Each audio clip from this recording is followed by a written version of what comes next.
তো এই মুহূর্তে আপনারা ভিডিও যে ছেলেটা দেখতরা এই ছেলেটায় এই মেয়েটারে গত সপ্তাহ 10 দিন আগে সে ফ্রান্স তাকে হইয়া এই মর্মে মেয়েটার লগে রং নাম্বারে যোগাযোগ করিয়া মেয়েটারে বিভিন্ন ধরনের প্ররোচনা দিয়া তার বাড়িতে কি বাগাইয়ে নিয়ে গেছে এবং মেয়েটা তার কথায় বিশ্বাস করিয়া তার সাথে গেলে হবিগঞ্জি বাস দিয়ে সে হবিগঞ্জে চলে যায়।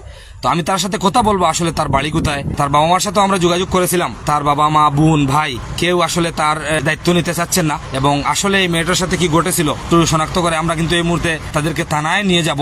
প্রশাসন এটা দেখবে এটা কোন দিকে যাবে। মেয়েটাকে এই তোমার বাড়ি কোথায়? জগন্নাথপুর। গ্রামের নাম কিতা?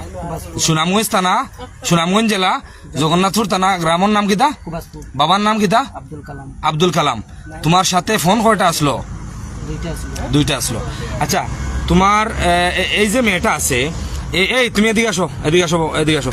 এই যে মেয়েটা আছে এই মেয়েটার সাথে পরিচয় কিভাবে তোমার? আমার স্ন্যাপচ্যাট থেকে পরিচিত। মোবাইল মানে ইনস্টাগ্রাম কিতা? স্ন্যাপচ্যাট একটা সফটওয়্যার আছে মোবাইল। আমার জীবনের নামটা শুনছি না, যাই হোক তুমি অনেক এগিয়ে আসো বাবা। তুমি কি করো বর্তমানে? কি করো, কর্মটা কি তোমার? মেডিকেলে? কোন জায়গায়, কোন মেডিকেলে? উসমানী চাকরি আগে, বর্তমানে উসমানীতে নাই। উসমানীতে কোন পোস্টে ছিলে? লিফটে আছে। হ্যাঁ, 6 বছর আছিলাম লিফটও ডিউটি করতে হয় উসমানীতে 6 বছর, বর্তমানে ডিউটিতে নাই। আচ্ছা, তো এই মেয়েটারে তুমি তোমার বাড়ি কোন জায়গা থইছো, পরিচয় দিছো যখন তার সাথে যোগাযোগ হয়েছে? জগন্নাথপুর। জগন্নাথপুর পরিচয় দিছে নি তোমার? জগন্নাথপুর। আমি থাকতাম মদিনা মার্কেট। আচ্ছা, তুমি শুনো, সত্য কথা বলবা, মিথ্যা কথা বলবা। ইনো চাচা একজন আসুন বাদাম দিবা তোমারে, সত্য কথা হইতে হইব। Medina market. আর তোমার বাড়ির পরিচয় দিছো কোন জায়গা? জগন্নাথপুর। আর থাকতাম মদিনা মার্কেট। আচ্ছা, তো এই মেয়েটারে তুমি যখন প্ররোচনা দিয়া লইয়া গেলাই, নেওয়ার পরে তুমি হবিগঞ্জ লইয়া গেলাই কিতা লাগি? কার বাড়িতে লইয়া গেছিলে? হবিগঞ্জ। আমার এক বাতিজার বাড়ি। বাতিজার নাম কিতা? রুমান। হবিগঞ্জ জেলার থানার নাম কিতা? বানিয়াসং থানা। গ্রামের নাম কিতা? মারকুলি নগাঁও। মারকুলি নোয়াগাঁও। জান বাসিত বা বাসাত বা বাড়িত নিছো বা ফিরো সুন্দর ফিরো দিকে ফিরো। যার বাড়িত লইয়া গেছো এর নাম কিতা? রুমান। রুমান। এ কিতা করে? সেও তো 8 মাস প্লাস বিদেশে থাকে। রুমানে জানেনি তার বাসাত গিয়া যে এই মেয়েটারে লইয়া তুমি রইছো 2 রাত না 4 রাত? জানে? রুমান জানে না? রুমানের বউয়ে জানে না? রুমানে বিয়া করছে না। রুমানে এখনো বিয়া করছে না। যে তুমি এই মেয়েটারে উপযুক্ত মেয়েটারে লইয়া গেলাই, গিয়া তুমি দর্শন করলাই কি না করলাই এটা প্রশাসন আছে, সময় মতো এটা প্রশাসনে দেখবো। এরপরে হে ফ্রান্স থাকে, ফ্রান্স প্রবাসী হিসাবে প্রবাসী অবস্থায় আছে। মেয়েটারে পরিচয় দিছে। আসলে মেয়েটা এখনো উপযুক্ত নয়। মেয়েটার বয়স সম্ভবত 13 বা 14 হইব। মেয়েটা মেট্রিক এসএসসি পরীক্ষার্থী সম্ভবত। আমিও জিজ্ঞেস করবো মেয়েটারে। এখন ওর কাছ থেকে কি সে নিছে হবিগঞ্জে নিয়ে এবং নির্যাতন সে করছে কিনা বা বর্তমানে আজকে তারে কোন হালতে আমরা পেয়েছি তাও আমি একটু আপনাদেরকে জানানোর চেষ্টা করব। এই তোমারা যখন হবিগঞ্জ লইয়া গেছে, যাওয়ার পরে কয়দিন হবিগঞ্জ লইয়া থাকছে? 4 দিন থাকছে। তোমার স্বর্ণ আতর কি বলছিলা? হাতের দুল, কানের দুল, আর কি? চেইন, পায়ের নুপুর। আর নগদ কত টাকা হবে?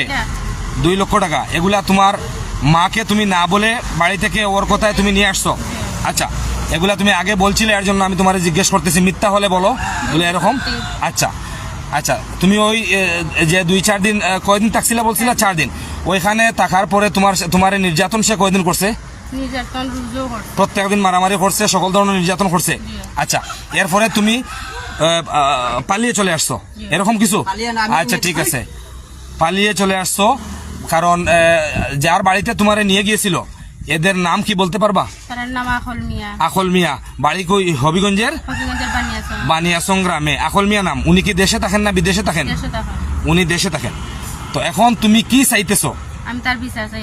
তুমি বিচার চাইতেছো না? তুমি তার সাথে সংসার করবা? তাইলে তুমি কি প্রমাণ করতে চাইতেছো? সে ভালো না খারাপ লোক? প্রতারক বলতে চাইতেছো? আচ্ছা, এই তোমার মোবাইলে কি পাওয়া গেছে? মোবাইলটা অন করে বলো তো। সাধারণত এলাকার মানুষের লাইফে এগুলা থাকে। মানুষের লাইফে খারাপ জিনিস থাকে। আচ্ছা, এগুলা আসিল, এটা আগের আসিল, এখন তো আর নাই। যেগুলো আসিল তাই আসিল, তাই তো আমার এটা থাকতে পারে। কিন্তু আমার কথাটা শুনো। বিয়া করার কথা কই আসছে। আচ্ছা, যদি সে বিয়া করবে এটা তোমরা প্রশাসনে যাওয়ার পরে। কিন্তু আমি যেটা প্রশ্ন করি, তোমার মোবাইলে খারাপ ডকুমেন্ট আছে না নাই? আসিল। খারাপ ডকুমেন্ট আছে? তাইনের আসিল, আরো ফুরিন্তর আছে। তো আসলে সম্মানিত দর্শক, ছেলেটি আসলে কি পরিমাণ নোংরা পরিবেশের, একমাত্র এটা প্রশাসন তার মোবাইলের ডকুমেন্ট দেখতে পারবে, মোবাইলে কি আছে কিনা।